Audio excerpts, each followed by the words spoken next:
안녕하십니까? 행복한 안식입니다. 우리 성도님들 한 주 평안하셨나요? 네. 이렇게 귀한 자리에 또 서게 해주시고 또 특별히 말씀을 나눌 수 있는 하나님의 은혜를 허락하심을 인하여 감사드립니다. 정말 이 만남이 하나님 안에서 귀한 또 은혜를 나눌 수 있는 소중한 기회가 되기를 간절히 소망합니다. 제가 김근수 목사님 참 좋아합니다.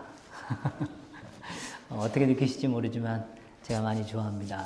그런데 작년에 이제 이야기를 나누면서 이제 이 사경의 이야기를 받았을 때 너무 좋았습니다. 왜냐하면 김근수 목사님 섬기는 교회에 함께 이렇게 말씀을 나눌 수 있다는 것 자체가 굉장히 기쁘고 행복한 마음이 들었어요.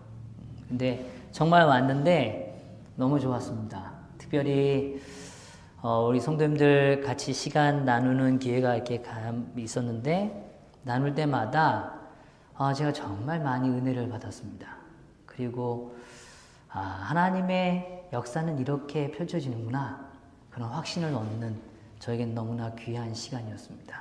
그래서 너무 감사드리고 사실 어떻게 느끼실지 모르지만 저는 재림교회에 먼저 가셨던 또 앞서 가셨던 우리 어르신들에 대한 존경심이 저에겐 큽니다.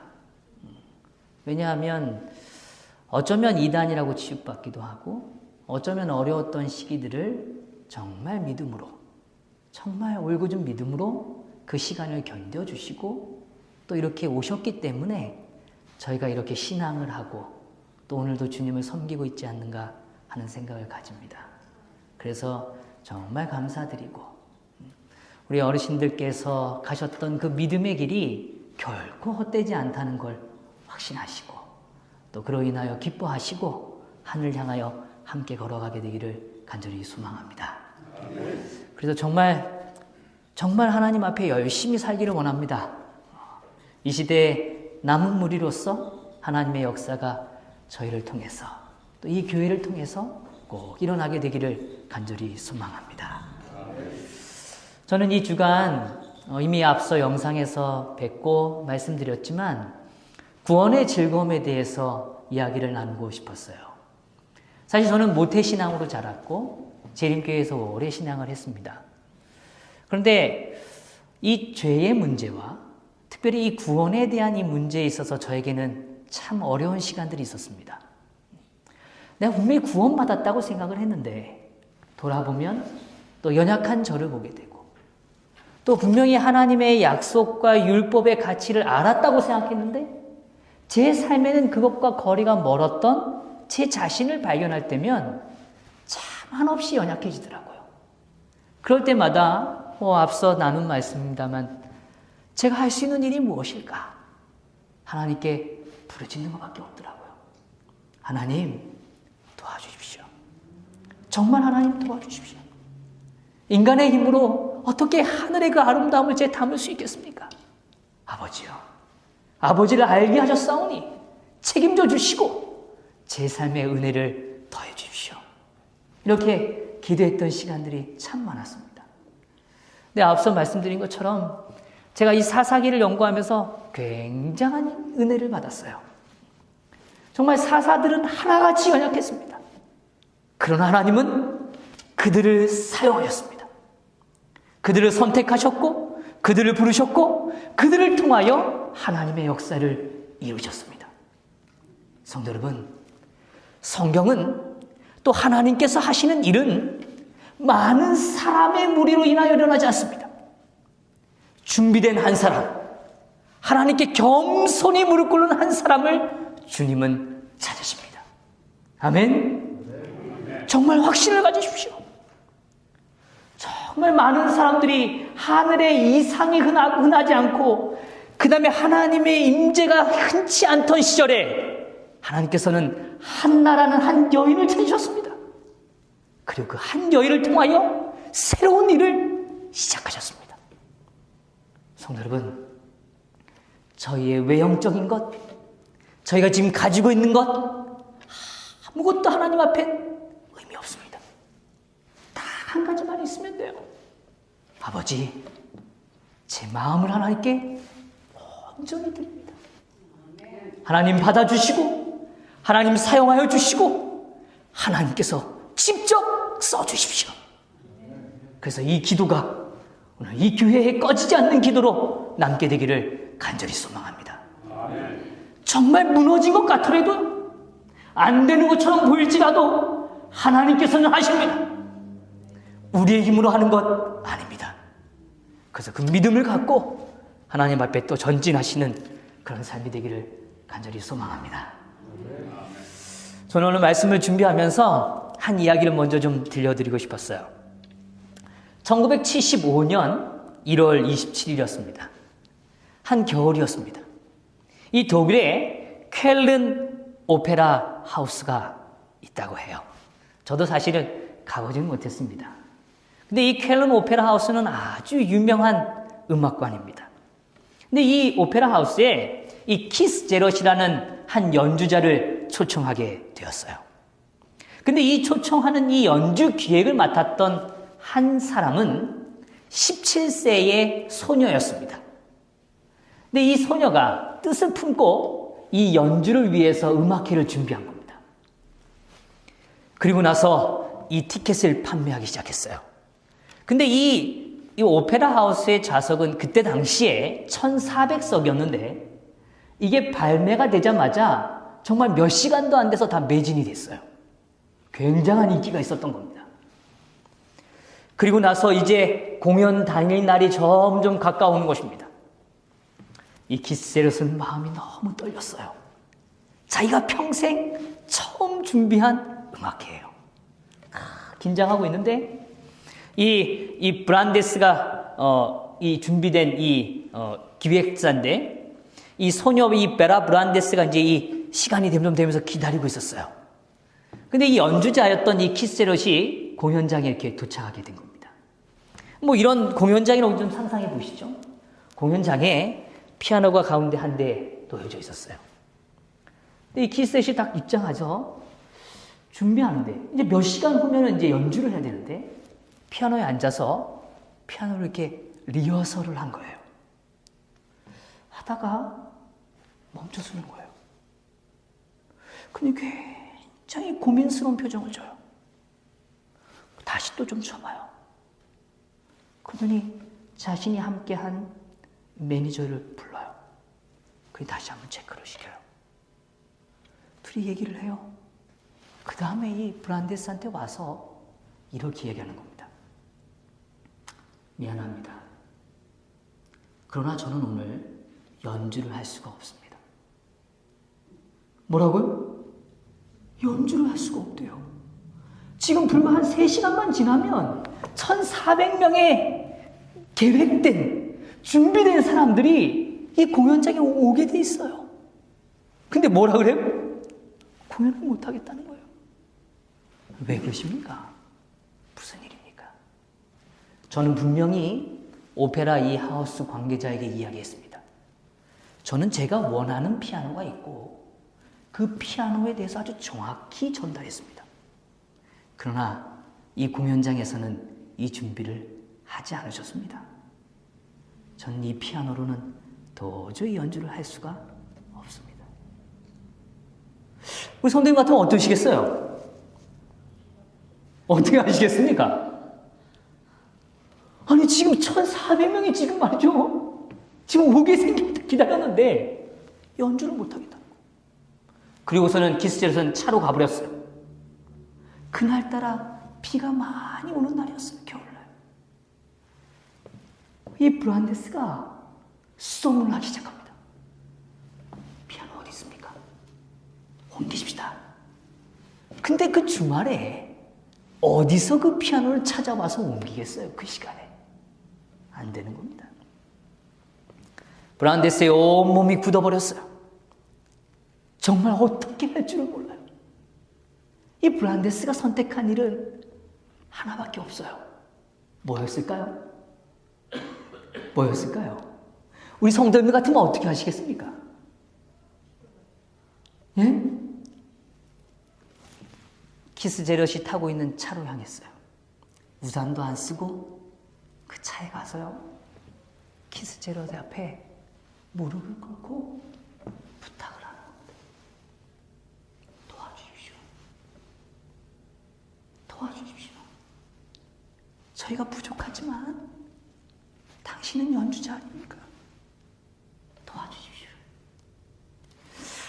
성도 여러분, 음악을 다 경험하고 살죠, 우리가요? 피아노예요. 도레미파솔라시도. 이 중에 만약에 솔 음이 하나 안 나면 어떻겠습니까? 괜찮으시겠어요? 이건 사실 말이 안 되는 얘기입니다. 기스러시 차 안에서 눈을 감고 외면합니다. 근데 이 여자, 이 브란데스가 떠나질 않아요. 1시간이 지나고 시간이 흘러갑니다. 키스제럿의 마음이 뭔가 이상한 마음이 되기 시작했어요. 그들이 문을 딱 열고 나왔어요. 그리고서 이렇게 말하는 겁니다. 오늘 공연은 순전히 너 때문에 하는 거다. 그리고서는 공연장으로 걸어 들어갔어요. 그날 밤 1,400명이 들어왔어요. 꽉 찬 오페라 하우스에서 가운데에 키스제럿이 다 앉아가지고 연주를 시작하는 겁니다. 근데 이 피아노는요, 얼마나 상태가 안 좋았냐면 그 당시에 이 문헌적인 기록으로 보면 이 기준에 한참 못 미치는 피아노는 고음부는 쨍쨍거리는 음으로 가득하였다. 중간 톤은 그 자체를 내기에 너무도 부족했다. 베이스 리프는 유지되지 않았다. 성도 여러분, 좀 상상이 되세요? 정말 엉망진창인 피아노 앞에 앉아서 이야기를 하는 겁니다. 그날 키스제럿이 자신의 혼신의 힘을 다해서 연주 시작했어요. 고음부가 그 쨍쨍거리는 음을 줄이기 위해서 부드러운 터치를 심혈을 기울입니다. 중반부의 음을 늘어내기 위해서 자신의 혼신의 힘을 다해서 거기다 힘을 들여요. 베이스 리프트를 유지하기 위해서 최선을 다하여 그 저음을 끌어내기 시작합니다. 온 열정을 다해서 자신이 어떤 연주를 했던 것보다도 최선을 다해서 도저히 연주할 수 없는 피아노를 연주하기 시작합니다. 놀라운 건요, 그날 그 연주가요, 세계적인 연주로 남겨졌습니다. 이 연주는 다시는 경험하지 못할 연주로 남겨졌어요. 그 당시 무려 이 1970년대 당시에 무려 몇만의 이 음악 앨범, 그 당시에 앨범이 판매됐냐면 350만 장이 팔렸어요. 이 수치는 정말 어마어마한 숫자입니다. 제가 이 이야기를 접하면서요, 제 마음에 이런 생각이 들었어요. 나의 인생도 하나님의 손에 붙들리면 아름다운 연주를 할 수 있지 않을까? 아멘. 나의 인생도 내가 죄가 참 많고 참 연약한 내 인생이지만 내 인생이 하나님 손에 붙들리면 하나님은 정말 아름다운 연주를 해주지 않으실까? 그런 마음이 어느 날 그 마음이 제 마음에 확 밀려오더라고요. 제가 그때 무릎을 꿇었습니다. 하나님, 망가진 피아노 같은 제 인생이지만 아버지 도와주십시오. 하나님이 제 인생의 연주자가 되어주십시오. 저의 부족한 저음이 있다면 하나님의 깊은 손으로 그 음을 끌어내 주시고 저의 쨍쨍거리는 정말 연약해서 신경질적인 제 삶이 있다면 아버지요, 터치해 주셔서 부드럽게 그런 아름다운 연주를 허락해 주십시오. 하나님 도와주십시오. 성도 여러분, 사사기를 이번 기간 그냥 지나갈 수 있겠지만 꼭 기회를 내서 읽어보십시오. 제가 왜 사사기를 좋아하냐면 사사기는요, 연주할 수 없는 피아노 같은 인생들이 가득합니다. 아니, 하나님 어떻게 이런 사람을 데리고 일하시려고 합니까? 아니, 타작마당에서 그저 두려움 가운데 아무도 안 보는데 그저 한 끼 식사 얻으려고 그 밀을 까부는 그런 불쌍한 사람을 주님은 그렇게 찾고 싶으셨습니까? 그런 마음이 들어요. 그런데 하나님은 그런 사람을 찾아주신 겁니다. 그리고 그 사람을 하나님께서 뭐 하셨어요? 들어서 쓰시는 겁니다. 아멘. 성도 여러분, 구원은 하나님의 영역입니다. 구원은 이미 하나님께서 다 지불해 주신 겁니다. 우리가 뭐 하기만 하면 돼요? 내 삶을, 나의 인생을 하나님께 뭐 하면 돼요? 맡기면 됩니다. 맡기시게 되기를 간절히 바랍니다. 정말 있는 그대로 말이죠. 망가진 그대로 말이에요. 괜찮아요. 왜요? 하나님은 우리를 창조하신 분이십니다.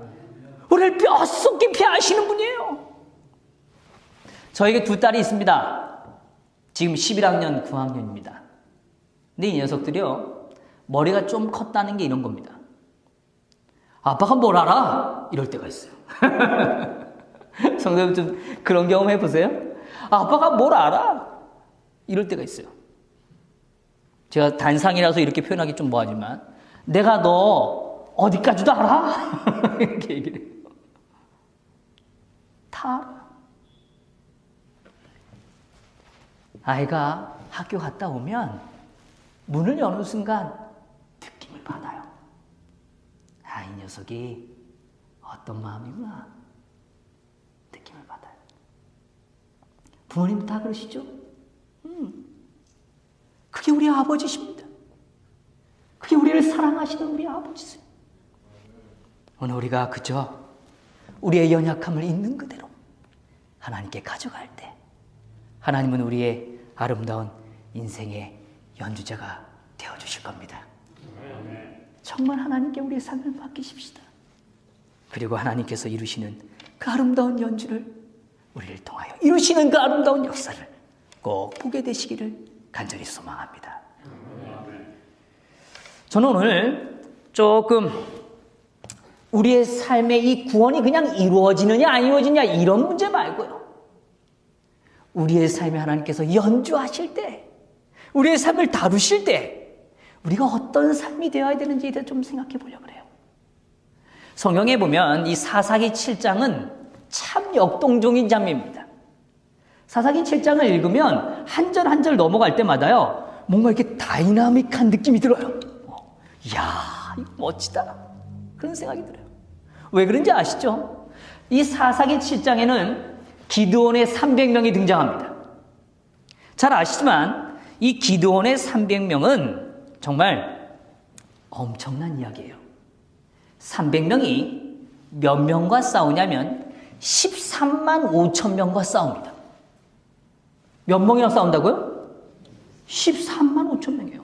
한 사람이 숫자를 비교하니까 450대 1이에요. 450대 1입니다. 엄청나죠? 450대 1. 사실 인간의 힘으로는 도저히 승리할 수 없는, 보장받을 수 없는 싸움을 갖고 있는 겁니다. 그런데 잘 아시지만 하나님은 300명으로 이 전쟁을 거뜬히 이기십니다. 거뜬히 이기세요. 근데 그냥 이기신 것도 아니고요, 그들의 손에는 뭐도 없어요. 처음에 공물에 꽉 전공격할 때는요, 칼도 안 가져갔어요. 항아리에 횃불 하나 들고 항아리 깬 걸로 끝나요. 멋진 승리하는 겁니다. 저는 이 승리의 장면을 보면 굉장히 마음이 뜨거워져요. 근데 사사기 8장 22절에 가면 좀 마음이 약간 이상해지기 시작합니다. 자, 사사기 8장 22절 잘 보이죠? 제가 한번 읽어볼게요. 때에 이스라엘 사람들이 기드온에게 이르되 당신이 우리를 미디안의 손에서 뭐 하셨으니? 구원하였으니 당신과 당신의 아들과 당신의 손자가 우리를 뭐 하소서? 다스리소서. 그러니까 오늘 이 일은 300명이 이 전투에서 승리하고 난 다음에 이스라엘 민족들이 이야 이제 진짜 우리가 이겼구나 이걸 확신하고 난 다음에 하는 행동입니다. 기드온 앞에 가가지고요 기드온을 붙들고 얘기하는 겁니다. 기드온이시여 당신이 우리를 뭐 하십시오? 다스리십시오. 왜요? 당신이 우리를 뭐 했으니까요? 구원했으니까요. 성도님은 정말 기드온이 구원했습니까? 예? 하나님이 하셨죠. 그런데 이 이스라엘 백성들은 지금 누구밖에 안 보여요? 기드온밖에 안 보여. 그럴 때 이 기드온이 하는 답변이 뭐라고 얘기하냐면 이렇게 얘기합니다. 내가 너희를 다스리지 아니하겠고 나의 아들도 너희를 다스리지 아니할 것이요 여호와께서 너희를 다스리리라 하니라. 아멘? 멋져요 안 멋져요? 멋지죠? 아니 누가 와가지고요 우리의 왕이 되십시오 뭐 이러는데 나 왕 안 합니다. 나 왕 안 합니다. 아니 누가 먼 자리 하나만 내밀어도 사람 마음이 말이죠 흔들리는데 왕이 되달라는데 안 한다는 겁니다. 여기까지는 참 좋습니다. 참 좋아요. 그런데 이 사사기 8장의 내용을 보면 조금만 우리가 좀 깊이 이 본문을 살펴보시자고요. 8장 20절에 보면 어떤 이야기가 등장하냐면 제가 읽어볼게요. 그 장자 여델에게 이르되 일어나 그들을 죽이라 하였으나 그 소년이 칼을 빼지 못하였으니 이는 아직 어려서 뭐예요? 두려워합니다. 이 장면은 무슨 얘기냐면 기드온이 이 전쟁에서 마지막 소위 말하면 적군의 목을 베는 마지막 장면에 이르는 겁니다. 이곳으로 승리가 못 박히는 장면이에요. 이 지점이 딱 되니까 기드온이 어떤 일을 했냐면 자기의 아들을 데려옵니다. 야 아들아 일로 와봐라. 너가 이 사람의 목을 베거라. 어때요? 뭐 좀 좋아 보이세요? 아니요. 성경은 뭐라고 묘사하냐면 이 소년이 그 기드온의 아들이 칼도 뭐 하지 못해요. 왜? 칼도 빼지 못할 정도로 연약한 아이예요. 아이. 그 아이에게 지금 이 전쟁의 승리의 마지막 장면, 전쟁이 종결됐다는 선언과 같은 이 장면을 허락하는 겁니다. 자, 이 얘기를 좀 생각하시면서 한 얘기만 더 생각해 볼게요. 8장 27절에 보면 또 다른 이야기가 하나 등장합니다. 보십시오. 기드온이 그 금으로 에봇 하나를 만들어서 자기의 성읍 오브라에 두었더니 온 이스라엘이 그것을 음란하기 위함으로 그것이 기드온과 그 집에 뭐가 됐어요? 올무가 되니라. 여기 보면 기드온이 어떻게 하냐면 금을 다 모읍니다. 자, 백성들이시여, 당신들이 지금 전쟁에서 승리한 그런 모든 금비치들 다 가지고 오십시오. 다 모아가지고 뭘 만들어요?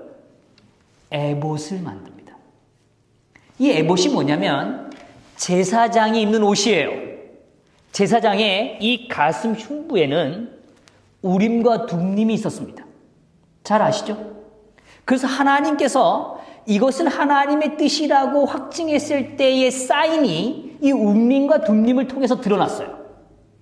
그 그런 것처럼 제사장만이 입을 수 있고 하나님의 뜻을 유독 확실하게 구별할 수 있는 상징적 옷이 무엇이냐면 에봇입니다.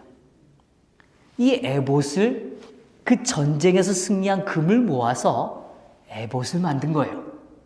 그리고 어디다 둬요? 자기의 성읍이라고 표현합니다. 자기가 살고 있는 성읍에다가 이 에봇을 하나 만든 겁니다. 근데 성경은요, 이 일이 어떤 결과를 밝혀주는지 보여주고 있죠. 온 이스라엘이 그것을 뭐하여? 음란하게 위함으로 그것이 기드온과 그 집의 올무가 되니라. 그러면 제가 한번 정리해 볼게요. 기드온은 지금 300명이라는 극히 작은 숫자를 데리고 13만 5천 명을 이긴 멋진 승리를 한 승리의 주역입니다. 근데 기드온의 마음에 이 승리를 확정할 때와 승리가 확정될 때 한 일이 무엇이냐면 자기 아들을 통하여 이 전쟁을 마침표를 찍게 하려고 했고, 그 다음에 모든 금을 모아서 뭘 만들어요? 에봇을 만들었다고 합니다. 이게 기드온이 승리할 때 한 일입니다. 성도 여러분, 사실 우리의 신앙은요, 어렵고 힘들 때보다 더 힘들 때는 언제냐면 무엇인가 이루었다고 생각할 때입니다. 나의 기도를 하나님이 들어주셨다고 생각할 때가 사실 더 중요한 때입니다. 왜냐하면 그때야말로 진정한 예배가 무엇인지가 드려져야 할 때이 그때이기 때문입니다. 오늘 기도는 정말 위험에 직면하기 시작했어요. 아주 큰 위험에 놓여져 있는 것입니다. 우리의 영적 승리는 오직 누구로부터 오는 거예요? 하나님께로부터 오는 겁니다. 근데 오늘 우리가 승리를 얻었다고 느낄 때, 오늘 우리가 기도의 응답을 받았다고 느낄 때, 우리의 사역이 적지 않은 영향력을 행사한다고 느낄 때, 무엇인가 이루었다고 느낄 때가 사실은 사단이 우리를 공략하는 정말 위험한 지점이라는 것입니다. 사단은 바로 이때 하나님의 영광을 취하여 자신의 죄된 본성으로 그 영광을 자신을 위하여 쓰기를 원한다는 걸 알고 있습니다. 인간은 스스로의 힘으로 완전히 이룰 수 없습니다. 인간이 완전히 이룰 수 있는 상태는 오직 유일한 한 가지는 하나님께 영광을 돌리는 일입니다. 오직 하나님께 영광을 돌리는 일입니다. 제가 지난 며칠 동안 정말 너무 놀랍게도요, 제가 이 설교문을 이미 여기 오기 전에 준비를 해두었습니다. 근데 우리 장로님들과 제가 식사를 할 때면 장로님들이 제가 너무 놀랍게도요, 자신의 삶의 이야기를 들려주시고 난 다음에 꼭 끝에 붙는 한 문장이 있어요. 하나님이 해주셨습니다. 하나님이 저희를 인도해 주셨습니다. 하나님이 우리의 기도를 들어주셨습니다. 제가 하나님을 만났기 때문에 이 축복을 누리게 되었습니다. 아멘? 아멘. 제가 그 이야기를 듣는데요, 아멘, 아멘. 하나님 감사합니다. 오늘 여전히 하나님을 바라보는 이 귀한 성도들이 있고 하나님의 몸된 교회가 있음을 인하여 감사합니다. 하나님, 이 교회를 통하여 역사해 주시옵소서. 아멘. 엘렌 화이트이 이러한 글을 남겨두었습니다. 제가 한번 읽어볼게요. 잘 들어보세요. 여호와의 군대가 현저한 승리를 얻었을 때에 사단은 하나님의 사업을 전도하려는 노력을 배가하고자 하였다. 여기서 말하는 저는 뒤집어 엎으려는 노력을 배가했다는 거예요. 그리하여 사단이 기드온의 마음에 암시를 준 생각과 계획은 이스라엘 백성을 타락하게 하였다. 그러니까 사실 기드온이 에봇을 만들 때는요, 자신의 생각으로 에봇을 만들기 시작한 겁니다. 더 엄밀히 말하면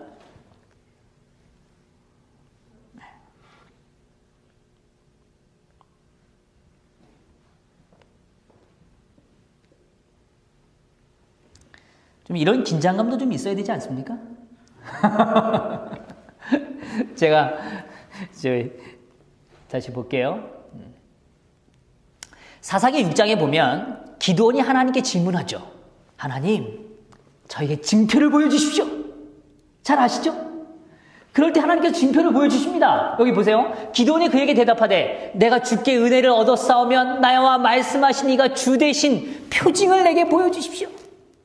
내가 예물을 가지고 다시 주께 와서 그것을 주 앞에 드리기까지 이곳을 떠나지 마시기를 원하나이다. 그가 가로되 내가 너 돌아오기를 기다리리라. 그러니까 하나님께, 하나님, 징표를 보여, 당신이 정말 살아계신 하나님입니까? 제가 근데 하나님을 얼굴을 보았는데도 제가 죽지 않았습니까? 그렇다면 제가 오늘 예배를 드리기 위하여 예물을 드릴 텐데 제 예물을 좀 받아주시겠습니까? 그랬더니 하나 사자가 뭐라 그래요? 그래, 얼른 갔다 오라. 내가 너 예물을 받기를 원한다. 기다리마! 라고 얘기를 해요. 그리고 나서 진짜 실제적으로 하나님께서 그렇게 이 예물을 받아주십니다. 근데 이 기드온의 마음에 어떤 생각이 들었냐면, 자, 여기 읽어볼게요. 자, 보이세요? 잘? 네. 기드온은 그에게 천사가 나타난 반석 위에 제물을 드리도록 명령을 받았으므로 그가 제사장으로서의 직무를 행하도록 임명을 받았다는 결론을 내렸다. 그러니까 하나님이 주신 은혜의 징표를 자신이 생각하는 방식으로 뭐 한 거예요? 바꿔버린 거예요. 이게 얼마나 위험한 건지 이해하세요?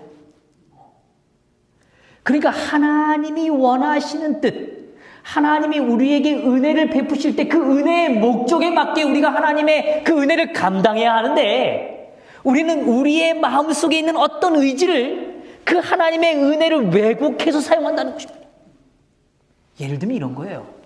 하나님, 제가 하나님께 좀 축복받으면 하나님께 이런 일을 하겠습니다. 근데 축복을 받고 난 다음엔 어떤 마음이 들어요? 하나님, 사실 이 축복 제가 좀 이런 거 좀 필요한데 이거 쓰라고 좀 주신 거 아닙니까? 이해하세요? 목적을, 하나님이 주신 그 의도의 목적과 다른 내 의도를 갖고 그 일을 뭐 한다는 거예요? 이게 예배가 왜곡될 때 일어나는 일입니다. 성도 여러분, 하나님의 은혜는 은혜답게 누리는 자에게만 축복이 되는 것입니다. 그 은혜를 은혜답게 누린다는 건 전적으로 하나님께 의지하고 하나님께 영광을 돌리는 것입니다. 단 하나도 내가 취하는 것 아닙니다. 왜요? 전부 다 하나님이 주신 거니까요. 우리는 그저 인생의 청직입니다. 잠깐 우리에게 위임하신 거예요. 그거를 하나님께 영광을 돌려드리면서 그 삶이 되셔야 합니다. 여기 좀 더 보세요. 기드온은 하나님의 제가를 기다리지 않았다. 성도 여러분, 실패하는 인생의 특징이 있더라고요. 성경을 보니까요. 사울도 마찬가지고 기드온도 마찬가지고 기다리지를 못해요. 그런데 어려울 때는 오히려 기다립니다. 사람이 좀 이상해요. 어려울 때는 믿음을 좀 소유하는 것 같아요. 어려울 때는 하나님만 좀 붙들고 좀 기다려요. 그런데 사람이 승리를 얻잖아요. 기다리지를 못해요. 승리를 얻으면 더 바빠져요. 더 조급해져요. 성도 여러분, 승리의 시간 속에 하나님의 음성을 기다리시게 되기를 간절히 바랍니다. 정말 하나님이 이 일을 하신다고 믿으면 하나님이 그 다음엔 어떤 일을 이루실지에 대하여 기다리셔야 합니다. 하나님이 우리의 삶을 이끄신다고 믿으면 그 다음엔 하나님이 도대체 어떤 일을 역사하실까에 대하여 넘겨짚지 마시고 철저히 무릎으로 기다리십시오. 그게 하나님이 이루시는 은혜다운 우리의 반응인 것입니다. 여기 좀 더 보세요. 적합한 장소를 준비하여 성막에서 진행되는 예배와 동일한 예배제들을 세우고자 결심하였다. 그러니까 성막에서 이루어졌던 그 예배제들을 자신의 사유적 공간으로 뭐 하고 싶은 거예요? 가져오고 싶은 거예요. 자신의 영향력 아래 예배를 두고 싶은 거예요. 사단 기가 막히죠? 이런 마음을 불어넣어요. 좀 더 보세요. 그는 자기의 계획을 수행하는데 아무 어려움 없음을 발견했다. 왜요? 그에 대한 인기가 매우 강하였으므로. 사실 인기라는 게요, 힘입니다. 힘이에요. 사람이 힘을 얻으면 그 힘을 주신 분을 바라봐야 하는데 힘을 좀 가지면 하나님을 보지 못하고 그 힘만을 바라봅니다. 이거 너무 불행한 일입니다. 성도 여러분, 우리가 승리할 때 더 무릎을 꿇으십시다. 그리고 정말 하나님이 우리에게 무엇이라 말씀하시는지에 대하여 더 청종하는 우리의 신앙이 되기를 간절히 바랍니다. 그리고 오늘 여기 말하는 것처럼 우리에게 힘이 주어졌다면 그 힘은 하나님께 영광을 돌리기 위한 힘인 것입니다. 단 하나도 취하지 않게 되기를 간절히 바랍니다. 전적으로 하나님께, 하나님 영광받아 주시옵소서. 하나님께서 사용하셨으니 하나님 영광받아 주십시오. 그렇게 하늘을 향하여 기도로 무릎으로 나아가는 저와 우리 성도님들 되시기를 간절히 바랍니다. 오늘 우리가 구원의 즐거움을 잃어버리는 이유는 하나님께 영광 돌리는 법을 잃기 때문에 일어나는 일이에요. 다시 뒤집어 이야기하면 우리의 삶이 구원의 즐거움으로 채워지는 방법은 무엇인가 하면 하나님께 전적으로 뭐 하는 거예요? 영광을 돌리는 것입니다. 하나님, 오늘 제가 하루를 이렇게 아름답게 살아갈 수 있도록 힘을 주시니 감사합니다. 하나님, 제가 오늘 예배에 올 수 있도록 인도해 주시니 감사합니다. 하나님, 제가 오늘 먹고 살아갈 수 있는 양식을 주시니 감사합니다. 그렇게 매 순간 하나님께 영광을 돌리고 찬양하시게 되기를 간절히 바랍니다. 제가 오늘 단에 올라오는데 한 집사님께서 목사님 오늘 말씀 길게 하셔야 합니다. 길게 하셔야 된다 이렇게 하셨어요. 근데 제가 길게 하려고 의도한 건 아닌데 제가 작은 설명을 드리다 보니까 7시 반이 돼 갑니다. 어떻게 조금 더 할까요? 오늘 그만 멈출까요? 아직 8시가 안 됐습니다. 지금 제가 조금만 더 하겠습니다. 죄송합니다. 제가 이렇게 길게 하려고 하는 건 아닌데 이해해 주시고요. 사실 제가 여기 좀 더 볼게요. 가장 높은 지위에 있는 자들도 타락할 수 있다. 그렇죠? 가장 현명한 자들도 과오를 범하고 가장 강한 자들도 비틀거리나 넘어질 수 있다. 하늘로부터 오는 빛이 끊임없이 우리의 앞길을 비추어야 할 필요가 있다. 우리의 유일한 안전은 나를 따르라고 말씀하신 그리스도께 우리의 길을 절대적으로 뭐 하는 데다? 의탁하는 데 달려있다. 하나님께 전적으로 우리의 삶을 뭐 하는데요? 의탁하는 데 달려있다는 거예요. 근데 제가 오늘 어떻게 하나님께 우리의 삶을 의탁하는지에 대해 조금 더 설명드리고 싶어요. 사실 이 이야기를 하려고 여기까지 온 겁니다. 우리의 삶은요, 죄의 영향력이 있고 선의 영향력이 있습니다. 성도 여러분, 우리가 지금 죄의 영향력을 받는다고 생각해 보세요. 죄의 영향력으로부터 선의 영향력으로 옮겨가려면 어떻게 하면 선의 영향력으로 올라갈 수 있을까요? 죄의 영향력이 나를 막 괴롭혀요. 근데 내가 선의 영향력으로 강하고 싶어요. 어떻게 해야 갈 수 있을까요? 죄와 막 싸우는입니까? 그러면 갈 수 있을까요? 어떻게 생각하세요?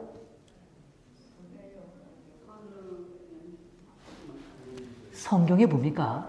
로마서 12장에 뭐라 했냐면 악에게 지지 말고 선으로 악을 이기라 이렇게 되어 있습니다. 뭐를 이기라고요? 선으로 악을 이기라 그래요. 그게 무슨 얘기냐면 우리는 연약하기 때문에 죄와 싸워서 이길 수 있어요? 없어요? 없습니다. 그럼 뭐 하는 거냐면 선을 바라보는 겁니다. 선의 주인이신 하나님을 바라보는 거예요. 선의 주인이신 하나님께서 내 삶에 이루어진 일들을 다시 생각하는 것입니다. 하나님께서 내 삶에 역사하셨던 일들을 다시 생생하게 기억해내는 것입니다. 그것만이 선의 영향력으로 갈 수 있는 유일한 길이에요. 악에게 이길 수 있는 길은 하나님이 하시는 일을 바라보는 겁니다. 특별히 내 삶 가운데 선한 일들을 이루셨던 그 하나님의 역사를 다시 돌아가 보는 거예요. 그럴 때 우리의 삶은 선한 영향력으로 악을 이길 수 있게 됩니다. 이 일이 일어났던 일을 제가 한 일을 좀 들려드리고 싶어요. 성경에 보면 나발과 다윗이 등장합니다. 나발 아세요? 나발은 이 사무엘상 25장에 등장하는 부유한 집안의 한 사람입니다. 근데 이 나발의 아내 이름이 아비가일입니다. 이 아내는요 정말 현명한 여인입니다. 성경의 여인 중에 많은 아름답고 현명한 여인들이 참 많지만 그 중에 제가 꼭 꼽으라면 아비가일을 꼽고 싶습니다. 이 아비가일은 정말 현명한 여인이에요. 근데 이 여인이요 큰일에 봉착하게 되었습니다. 왜냐하면 나발이 굉장히 이기심이 많은 사람이에요. 그리고 사람을 쉽게 무시하는 사람이었던 것 같아요. 다윗이 사울에 쫓겨가지고 도망자 인생을 살지 않습니까? 10년의 인생을 사는데 다윗이 저 깊은 데 도망치는 인생 가운데 나발의 집 옆에 머물 때가 있었습니다. 나발의 식솔들이 양을 치고 이럴 때면 다윗이 그래도 자기 종족이라고 그 나발의 그 양치는 목자들을 이렇게 보호해줬어요. 근데 이 다윗이 가졌던 그 군사들의 숫자가 크다 보니까 먹을 게 없었어요. 그래서 나발에게 아유 형제요, 내가 너무 배가 고픈데 우리 나의 식구들이 참 배가 고픈데 당신이 좀 있는 게 있으니 좀 먹을 거 좀 주십시오 라고 부탁을 해요. 그랬더니 나발이 하는 말이 아니 요즘 이스라엘에 주인 집에 뛰쳐나온 종이 있다던데 그 종이 마구마구 그냥 아무데나 돌아다닌다는 소문이 드는데 그 사람이 여기 가까이 있나 보네. 이렇게 모욕을 합니다. 이해하세요? 사울을 도망치는 다윗을 정말 종살이하다 도망치는 그러한 인간처럼 취급해버린 겁니다. 그때 다윗의 마음에 화가 나기 시작했어요. 안 되겠다. 장수들한테 자, 칼들 차라. 오늘은 내가 그냥 넘어갈 수가 없다. 저의 교만함을 이 칼로 내가 엄벌해야 되겠다. 그리고 칼을 차고 군인들을 이끌고 나발의 집을 막 향해 내려오고 있을 때 아비가일이 그 소식을 들어요. 그러면서 어떻게 하냐면 다윗의 길목에 기다리고 있다가 다윗 앞에 나아갑니다. 음식을 준비하고 그 여인이 겸손히 다윗 앞에 내려가요. 그리고 다윗을 만나서 하는 이야기가 사무엘상 25장에 등장해요. 그 내용이 뭐라고 기록하냐면 조금 길지만 한번 잘 들어보세요. 주의 여종의 허물을 용서하여 주옵소서. 이 여종이 죄를 졌다는 거예요. 여호와께서 반드시 내 주를 위하여 든든한 집을 세우시리니. 여기서 이 반드시 내 주 할 때 주는 다윗을 의미합니다. 그러니까 다윗이요, 당신은 기름 부음 받은 자라는 걸 압니다. 하나님께서 당신을 선택했다는 걸 난 믿습니다. 하나님은 당신을 이 집의 주인으로 세우실 걸 믿습니다. 라고 고백하는 거예요. 그리고 나서 뭐라냐? 이는 내 주께서 여호와의 싸움을 싸우시며. 그러니까 당신은 그냥 싸움하는 사람 아니고 하나님이 이루시는 전쟁을 위하여 싸우는 사람입니다. 라고 얘기를 하는 겁니다. 그리고 나서 이렇게 얘기해요. 내 주의 일생에 내 주에게서 악한 일을 찾을 수 없습니다. 당신의 일생을 제가 알건대 다윗이여 당신의 일생에는 악한 일이 없습니다. 그 다음 또요. 사람이 일어나서 내 주를 쫓아 내 주의 생명을 찾을지라도 내 주의 생명은 내 주의 하나님 여호와와 함께 생명 싸개 속에 쌓였을 것이요. 그러니까 당신의 생명은 아무리 다른 사람이 당신을 죽이려고 노력하고 그렇게 쫓아와도 누구도 당신의 생명을 뭐 할 수 없다고요? 빼앗을 수 없습니다. 라고 얘기했다는 거예요. 그 다음 말씀 같이 읽어볼게요. 이 말씀은 제가 너무 좋아서 같이 한번 읽어볼게요. 시작. 내 주의 원수들의 생명은 물매로 던지듯 여호와께서 그것을 던지시리라. 아멘. 여기요. 제가 한번 질문 드려볼게요. 이 여인이 왜 이렇게 정말 현명한 여인이고 정말 성령에 사로잡힌 여인인지를 한번 발견해 보시면 좋겠어요. 이 여인의 말 가운데 이 여인의 말을 들은 다윗이 어떤 기억이 떠올랐을까를 한번 맞춰보십시오. 네! 역시 우리 이 산호세교회는 수준이 다릅니다. 딱 맞추시네요. 여기 표현해 보면 주의 원수들의 생명을 물매로 던지듯이라고 표현해요. 물매는 누가 던진 겁니까? 다윗이요. 언제요? 골리앗을 만나서요. 제가 본문을 찾아왔습니다. 사무엘상 17장에 보면 중간쯤부터 보세요. 블레셋 사람이 일어나 다윗에게로 마주 가까이 올 때 다윗이 블레셋 사람에게로 마주 그 항우를 향하여 빨리 달리며 손을 주머니에 넣고 돌을 취하여 물매로 뭐예요? 던져. 이 물매와 던져라는 단어가 동일하게 사용됩니다. 동일하게 써요. 그러니까 아비가일의 현명함이 뭐냐면 다윗이요. 당신의 전쟁은 하나님께 속한 것입니다. 당신의 생명은 하나님께서 보호하십니다. 당신의 집은 하나님께서 세우십니다.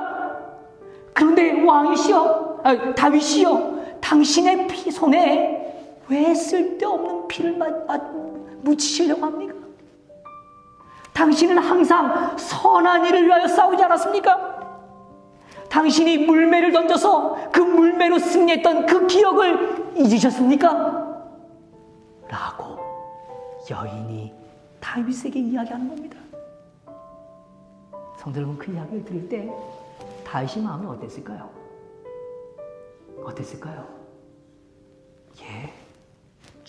숙연해지는 거예요. 자기 삶을 다시 돌아보는 거예요. 그래, 내가 그때 하나님의 이름을 모욕하는 그 자를 향하여 나의 가진 것이 아무것도 없었지만 조약돌 5개를 들었어. 기꺼이 그를 향하여 달려나가지 않았는가? 그때 당시 나는 갑옷도 입지 않았고 칼도 차지 않았던가? 그러나 그 선생의 주인은 누구셨다고요? 하나님. 그런데 왜 내가 지금 이 순간 나의 화로 인하여 내가 이 전쟁을 하나님의 뜻과 무관하게 하려는가? 그 마음이 다윗의 마음에 들기 시작합니다. 아멘. 성도 여러분, 이게 히브리서 10장 24절 25절에 등장하는 말씀이에요. 마지막 날이 가까울수록 더욱 그리하라. 뭘요? 사랑과 선행을 서로에게 격려하며 모이기를 피하는 어떤 자들의 습관과 같이 하지 말고 오직 고나여 그날이 가까움을 볼수록 더욱 그리하자. 아멘. 성도 여러분, 더 함께 많이 모이시게 되기를 간절히 바랍니다. 이 교회에 이루셨던 하나님의 아름다운 역사를 되새기시면서 하나님의 영광을 바라보시게 되기를 간절히 바랍니다. 하나님께서 이 땅에 이 교회의 주인이시라는 걸 잊지 마시게 되기를 간절히 바랍니다. 하나님께서 이 집을 다시 세우시고 더 일으키실 것입니다. 그 믿음에 대하여 흔들리지 않게 되시기를 간절히 바랍니다. 어려움의 고비마다, 절망의 순간마다 하나님이 다시 일으켜 세우셨고 지금까지 역사하셨던 그 하나님의 증거를 확신하시게 되기를 간절히 바랍니다. 이게 하나님이십니다. 오늘 우리가 선한 영향력으로 인하여 힘을 얻으십시다. 그래서 하나님께로 향하는, 하나님을 대면하는 그런 아름다운 성도의 삶을 사시게 되기를 간절히 소망합니다. 성도 여러분, 우리에게는 지금 이 자리에 있는 모든 분들의 마음속엔 하나님께서 이루신 귀한 영적 추억을 간직하고 있지 않습니까? 지치실 때 혹은 흔들리실 때 아비가일의 여인의 말을 기억하시는 성도님 되시길 간절히 바랍니다. 우리 손에 들렸던 물매를 떠올리시게 되길 간절히 바랍니다. 믿음으로 전진했던 그 발걸음을 다시 기억하시게 되길 간절히 바랍니다. 하나님께서 우리를 사용하실 겁니다. 오늘 하나님 안에서 믿음의 행진을 하시는, 그래서 영적 추억을 간직함으로 다시 한번 하나님께 전적으로 영광을 돌리심으로 하나님 안에서 승리하시는 우리 성도님 되시기를 간절히 바라면서 말씀을